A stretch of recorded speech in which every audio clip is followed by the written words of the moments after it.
Hi everyone, welcome to my channel learning Vidyalaya. और आज हम जो पढ़ने जा रहे हैं वो है कॉम्प्लेक्स नंबर्स। आज जो है इसका लेक्चर नंबर 6 है। ये जो लेक्चर है क्लास 11th के लिए है और जो टॉपिक है वो बहुत ही इंपॉर्टेंट है क्योंकि JEE एग्ज़ाम्स में भी इससे रिलेटेड जो है क्वेश्चंस आते हैं and also in your CBSE exams. ठीक है, तो चलिए फिर स्टार्ट करते हैं। वीडियो को पूरा समझने के लिए इसे ध्यान से देखना और पूरी देखना, अदरवाइज़ आपको कन्फ्यूज़न हो जाएगी। ठीक है, तो फिर स्टार्ट करते हैं आज का टॉपिक जो कि है हमारा geometrical representation of a complex number, कि हम कॉम्प्लेक्स नंबर को ज्योमेट्रिकली कैसे जो है रिप्रेजेंट करेंगे। ठीक है, तो आज हम ये भी पढ़ेंगे कि principal argument of complex number हम कैसे फाइंड करते हैं, जो कि बहुत इंपॉर्टेंट है। अब देखिए, अगर हमें कोई कॉम्प्लेक्स नंबर है z is equals to x plus iota y, अब इसकी ज्योमेट्रिकल रिप्रेजेंटेशन करनी है तो हम क्या करेंगे। सपोज़ हमें ये पॉइंट यहाँ प्लॉट करना है इस तरह से,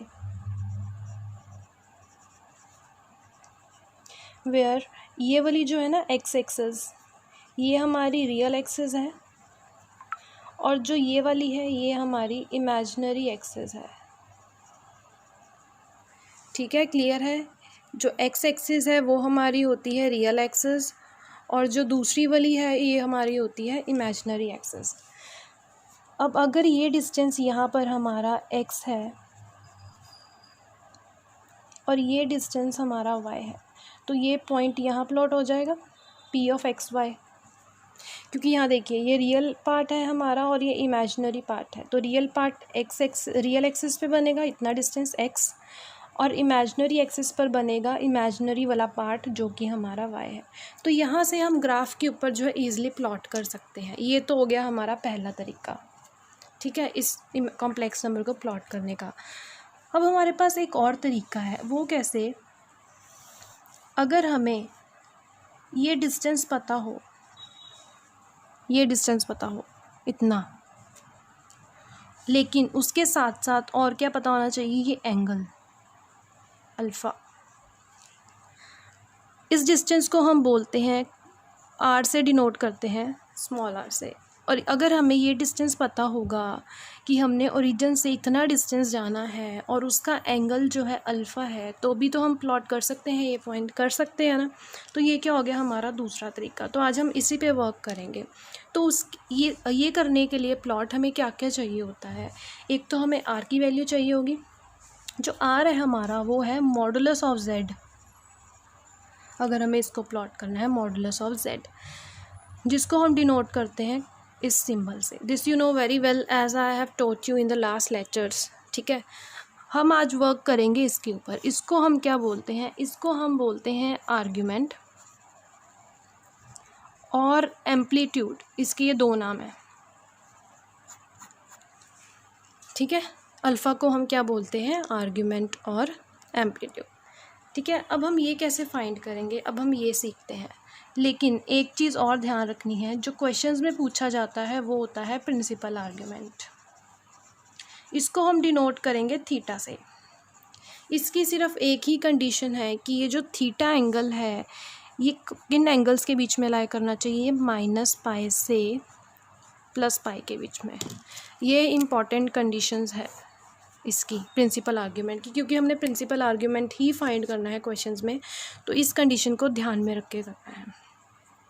ठीक है, तो पहला केस अब हम पढ़ते हैं। प्रिंसिपल आर्ग्यूमेंट ही फाइंड करेंगे, हम थीटा ही फाइंड करेंगे क्वेश्चंस में। ठीक है, केस फर्स्ट हमारा क्या है कि z is equal to x plus iota y point है। मीन्स रियल पार्ट भी हमारा पॉजिटिव है और इमेजिनरी पार्ट भी हमारा पॉजिटिव है। अगर ये पॉजिटिव है तो हमें पता है इस रीजन में जो है x पॉजिटिव होता है और y भी पॉजिटिव होता है, ऐसा ही है ना,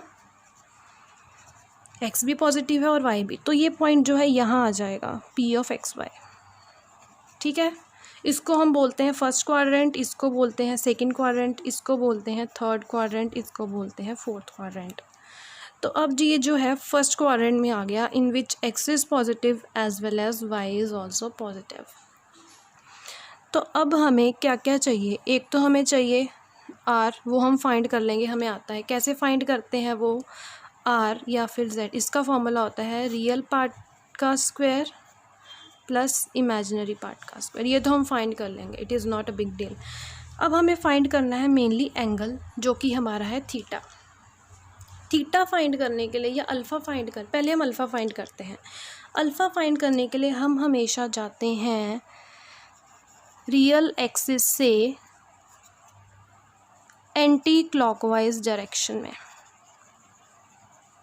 ये इम्पॉर्टेंट है, रियल एक्सिस से कहाँ जाना है, एंटी क्लॉकवाइज डायरेक्शन। अब रियल एक्सिस हमारी ये, एंटी क्लॉकवाइज डायरेक्शन हमें पता है ना, क्लॉक एंटी क्लॉकवाइज ऐसे होता है, मतलब उल्टा जाएंगे, और क्लॉकवाइज ऐसे होता है, ऐसे ही होता है। तो एंटी क्लॉकवाइज मतलब यहाँ से रियल एक्सिस से यहाँ की तरफ जाएंगे, मतलब हमें क्या फाइंड करना है, इस लाइन तक, ठीक है, मतलब हमें ये वाला एंगल फाइंड करना है। अगर मैं इसका नाम अल्फ़ा दे दूँ तो आप मुझे ये बताइए कि क्या ये जो अल्फ़ा एंगल है, क्या ये -पाई से पाई के बीच में लाई कर रहा है?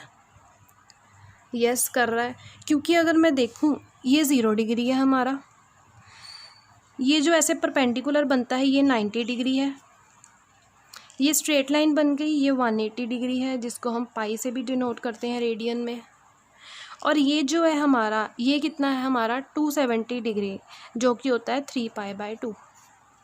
तो अब आप देखिए 0 से 90 के बीच में आ रहा है ये एंगल, तो ऑब्वियसली -पाई से पाई के बीच में है। तो इस केस में हमारा जो प्रिंसिपल आर्ग्यूमेंट होगा, ठीक है, means in first case the principal argument theta is equals to alpha. किसके इक्वल हो जाएगा, थीटा अल्फ़ा के इक्वल। ये मेन पॉइंट है इसका। क्लियर हुआ केस 1 हमारा, जो ये वाला है जिसमें जो x भी पॉजिटिव होगा और y भी पॉजिटिव होगा, ठीक है। तो चलिए अब केस 2 के बारे में पढ़ते हैं। अब जो केस 2 है उसमें देखिए z किस तरह की शक्ल, मतलब z किस तरह का दिखेगा हमें, -x + i/y। अब इसमें क्या फ़र्क आ गया हमारे पास, मतलब x जो है हमारा वो नेगेटिव हो गया, लेकिन y पॉजिटिव ही है।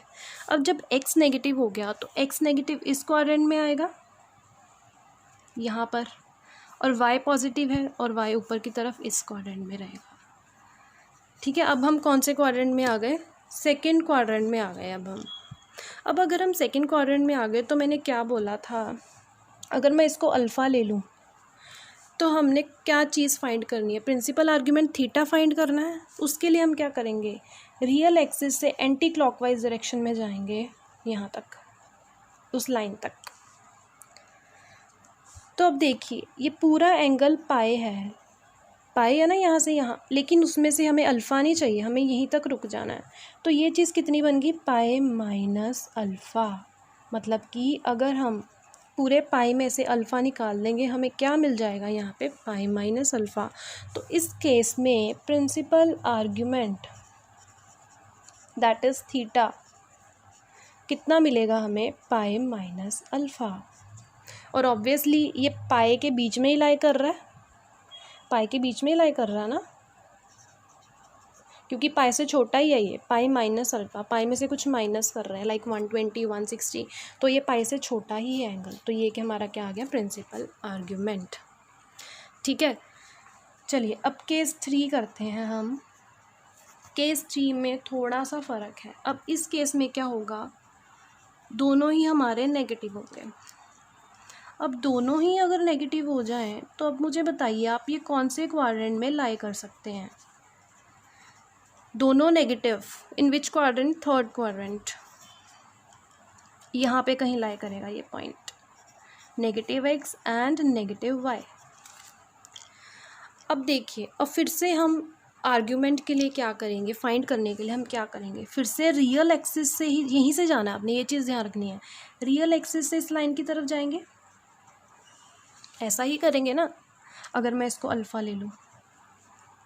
लेकिन यहाँ पे थोड़ा सा ट्विस्ट है। अब आप सोचिए ये जो है लाइन, ये तो हमारी पाई तक है, अगर मैं इसमें कुछ और ऐड कर दूँ एंगल तो ये तो बड़ा हो जाए, क्योंकि इतना पाई है, अगर मैं इसमें इतना भी ऐड कर दूँगी तो ये तो पाई से बड़ा हो गया, लेकिन प्रिंसिपल आर्ग्यूमेंट तो हमें पाई से छोटा चाहिए, ये तो प्रॉब्लम हो गई। तो इस केस में हम क्या करेंगे, आर्ग्यूमेंट के लिए rather than going on anti clockwise direction, anti clockwise direction में हम नहीं जाएंगे क्योंकि ऐसा करने पर वैल्यू पाई से बड़ी हो रही है। तो इस केस में हम जाएंगे यहाँ पर क्लॉकवाइज डायरेक्शन में, इन दिस डायरेक्शन क्लॉकवाइज। ऐसा करने से वैल्यू जो है आर्ग्यूमेंट की वो पाई से कम आएगी। अब हमें ये वाली वैल्यू फाइंड करनी है, यही फाइंड करनी है ना हमें। अब ये कैसे फाइंड करेंगे, अब देखिए अगर मैं इसी के यहाँ इसको रिफ्लेक्शन बना दूँ यहाँ पर इसकी, अगर मैं यहाँ से यहाँ देखूँ तो ये एंगल मैंने सेकंड केस में कितना लिया था, अभी ऊपर ही फाइंड करा है, पाई माइनस अल्फ़ा था, पाई माइनस अल्फ़ा था। तो अब यहाँ से अगर मैं यहाँ जा रही हूँ तो ये कितना हो जाएगा, अब मैं जा रही हूँ क्लॉकवाइज डायरेक्शन में प्रिंसिपल आर्ग्यूमेंट निकालने के लिए। अब क्लॉकवाइज डायरेक्शन में जब हम जाते हैं तो हमेशा नेगेटिव साइन आता है आगे, ये चीज़ ध्यान रखनी है, ठीक है।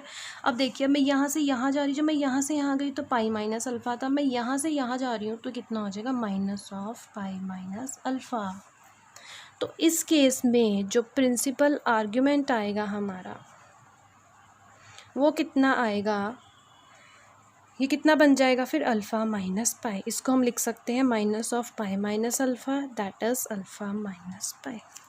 ठीक है, आई होप आपको क्लियर हो रहा हो।